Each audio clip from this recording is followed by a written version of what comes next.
ഒരു ജീവിതം മുഴുവൻ സ്വന്തം പ്രസ്ഥാനത്തിനായി മാറ്റിവെച്ച നേതാവാണ് കെ.പി. ധനപാലനെന്ന് അനുസ്മരിച്ച് മുഖ്യമന്ത്രി വി.ഡി. സതീശൻ. എറണാകുളം DCCയുടെ നേതൃത്വത്തിൽ സംഘടിപ്പിച്ച അനുസ്മരണ ചടങ്ങിലാണ് മുതിർന്ന കോൺഗ്രസ് നേതാവായിരുന്ന കെ.പി. ധനപാലനെക്കുറിച്ച് വി.ഡി. സതീശൻ സംസാരിച്ചത്. ഏറ്റവും പ്രിയപ്പെട്ടവരെ, നമുക്കെല്ലാം പ്രിയങ്കരനായിരുന്ന, എല്ലാ വേദികളിലും നിറഞ്ഞ സാന്നിധ്യമായിരുന്ന പ്രിയപ്പെട്ട ശ്രീ കെ.പി. ധനപാലൻ നമ്മളെ വിട്ടുപോയിരിക്കുക. എനിക്ക് ഓർമ്മയുള്ള കാലം മുതൽ നമ്മുടെ ഈ ജില്ലാ കോൺഗ്രസ് കമ്മിറ്റിയും നടത്തുന്ന എല്ലാ പരിപാടികളിലും ആര് വരുമെങ്കിലും വന്നില്ലെങ്കിലും ഉറപ്പുണ്ടായിരുന്ന ഒരാൾ ശ്രീ കെ.പി. ധനപാലൻ. എല്ലാ പരിപാടികളിലും,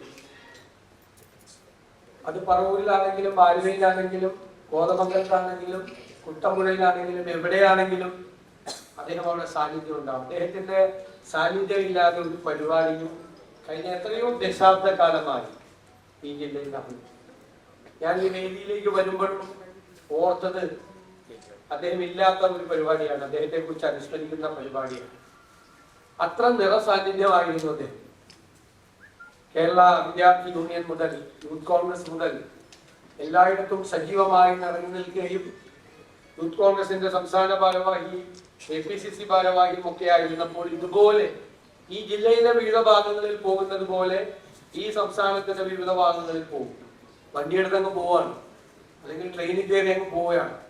എവിടെയാണ് ചുമതല എന്ന് പറഞ്ഞാൽ ആ ചുമതല ഉള്ള സ്ഥലത്ത് പോയി ക്യാമ്പ് ചെയ്യാണ്. ഒരു ഉപതെരഞ്ഞെടുപ്പ് വന്നാൽ അപ്പൊ വിളിക്കും, എനിക്ക് എവിടെയാണ് ചുമതല എന്ന് ചോദിക്കും. പലരോടും നമ്മൾ നിർബന്ധിച്ചാണ് പലരെയും ചുമതല ഏൽപ്പിച്ചിട്ടുണ്ട്. ധനപാലൻ അങ്ങനെയല്ല. ധനപാലൻ ഇങ്ങോട്ട് പറയും, എനിക്ക് ചുമതല എവിടെയാണെന്ന് ചോദിക്കും. എന്നിട്ട് ആ ചുമതല ഉള്ള സ്ഥലത്ത് അത് ഏറ്റെടുത്ത് ആ തെരഞ്ഞെടുപ്പിന്റെ വൈകുന്നേരം പ്രചരണം അവസാനിപ്പിക്കുന്ന 5 മണിക്ക് അവിടെ നിന്ന് പോലും എല്ലാ കാര്യത്തിലും അതിനെയായിരുന്നു അദ്ദേഹത്തിന്റെ നിലപാട്. എവിടെ പ്രസംഗിക്കാൻ വിളിച്ചാലും പലർക്കും മടിയാണ് പ്രസംഗിക്കുന്ന ആളുകൾക്ക് പോകാനില്ല. അതൊക്കെ ഓരോ സൗകര്യം നോക്കി, അല്ലെങ്കിൽ അവിടുത്തെ പരിപാടിയുടെ എണ്ണം എത്രയായിരിക്കും എന്നൊക്കെ കണക്കാക്കിയിട്ടാണ് പലരും മീറ്റിങ്ങിന് പോകുന്നത്. ചെറിയ യോഗത്തിനൊന്നും പല പ്രധാനപ്പെട്ട നേതാക്കളും പോകാനൊന്നും മടിക്കും. ഇത് ചെറുതാകട്ടെ വലുതാകട്ടെ, അദ്ദേഹത്തെ വിളിച്ചാൽ അദ്ദേഹം കൃത്യസമയത്ത് ആ പരിപാടിക്ക് എത്തി. അവിടെ ഇനി ആള് കുറവാണെങ്കിലും ആള് കൂടുതലാണെങ്കിലും അദ്ദേഹം പ്രസംഗിക്കാനൊന്നും പ്രസംഗിച്ചിട്ട് കൂടും. ഇങ്ങനെ ഒരു ജീവിതം മുഴുവൻ സ്വന്തം പ്രസ്ഥാനത്തിന് വേണ്ടി മാറ്റിവെച്ച ഒരാൾ നമുക്ക് വളരെ അപൂർവമായിട്ടേ കാണാൻ അദ്ദേഹത്തെ കഴിയുകയില്ല. എല്ലാ കാര്യത്തിലും അതുപോലെ തന്നെയാണ്. ഈ ഓട്ടമാണ്. അദ്ദേഹം രോഗാവസ്ഥയിലായ തുടക്കം മുതൽ വളരെ നന്നായി അറിയാവുന്ന ഒരാളായിരുന്നു.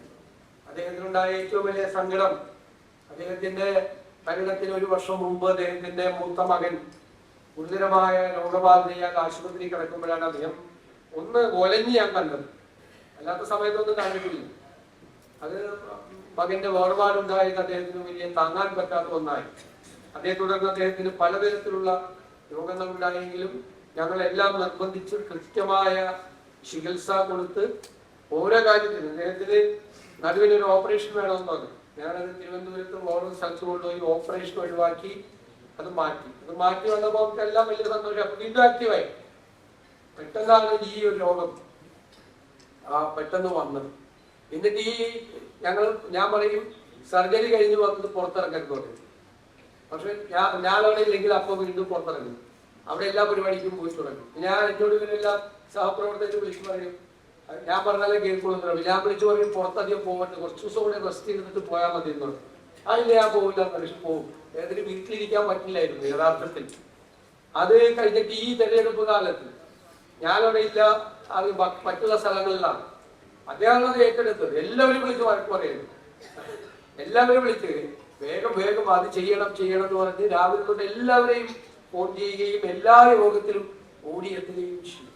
അവസാന നിമിഷം വരെ ഇത്രയും രോഗബാധിതരായിട്ടും അതിന്റെ ചിലപ്പോ യാത്ര ചെയ്യാനുള്ള ബുദ്ധിമുട്ടുകൾ വരെ വന്നു.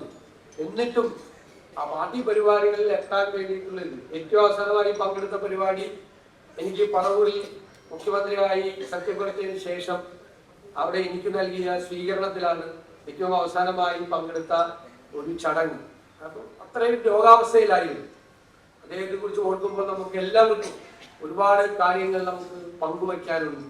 ജീവിതം മുഴുവൻ സ്വന്തം പ്രസ്ഥാനത്തിന് വേണ്ടി മാറ്റിവെച്ച ഒരാൾ എന്നുള്ള നിലയിൽ നമ്മുടെ എല്ലാം ഹൃദയത്തിൽ, നമ്മുടെ എല്ലാം മനസ്സിൽ ശ്രീ KP ധനപാലൻ ഉണ്ടാകുമെന്ന കാര്യത്തിൽ സംശയമില്ല. വ്യക്തിപരമായി എനിക്ക് ഞങ്ങൾ തമ്മിൽ കലഹിച്ചിട്ടുണ്ട്, ഞങ്ങൾ തമ്മിൽ പിണങ്ങിയിട്ടുണ്ട്, ഞങ്ങൾ തമ്മിൽ സൗഹൃദത്തിലായിട്ടുണ്ട്. പക്ഷെ ഞങ്ങൾ രണ്ടുപേരും ഒരുമിച്ചാണ് എല്ലാ തീരുമാനങ്ങളും എടുത്തിരുന്നത്. ഈ അവസാന സമയം വരെയുള്ള തീരുമാനങ്ങൾ ഞാൻ അദ്ദേഹത്തോട് ചോദിച്ചിട്ടാണ് ഫൈനലായി തുടങ്ങിയ എല്ലാ തീരുമാനങ്ങളും എടുത്തിരുന്നത്. എനിക്ക് നഷ്ടപ്പെട്ടത് സത്യത്തിൽ അക്ഷരാർത്ഥത്തിൽ ഒരു ജ്യേഷ്ഠ സഹോദരനാണ്. അദ്ദേഹത്തിന്റെ വേർപാട് വളരെ പ്രയാസമുണ്ടാക്കിയ ഒരു വേർപാടാണ്. ഞാൻ നമ്മുടെ പാർട്ടി പ്രവർത്തകർക്കും പാർട്ടി നേതാക്കന്മാർക്കും സഹപ്രവർത്തകർക്കും എല്ലാവർക്കും ഒരുപാട് അദ്ദേഹത്തെ കുറിച്ച് പറയാനുണ്ടാവും. അദ്ദേഹത്തിന്റെ വേർപാടിൽ അഗാധമായ ദുഃഖം രേഖപ്പെടുത്തിക്കൊണ്ട് അദ്ദേഹത്തിന്റെ കുടുംബത്തിനും നമ്മുടെ പ്രസ്ഥാനത്തിനും ഉണ്ടായ ഈ ഒരു വലിയ നഷ്ടത്തിൽ ഞാൻ അതിൽ പങ്കുചേർന്നുകൊണ്ട് എന്റെ വാക്കുകൾ ചുരുക്കുന്നുണ്ട്.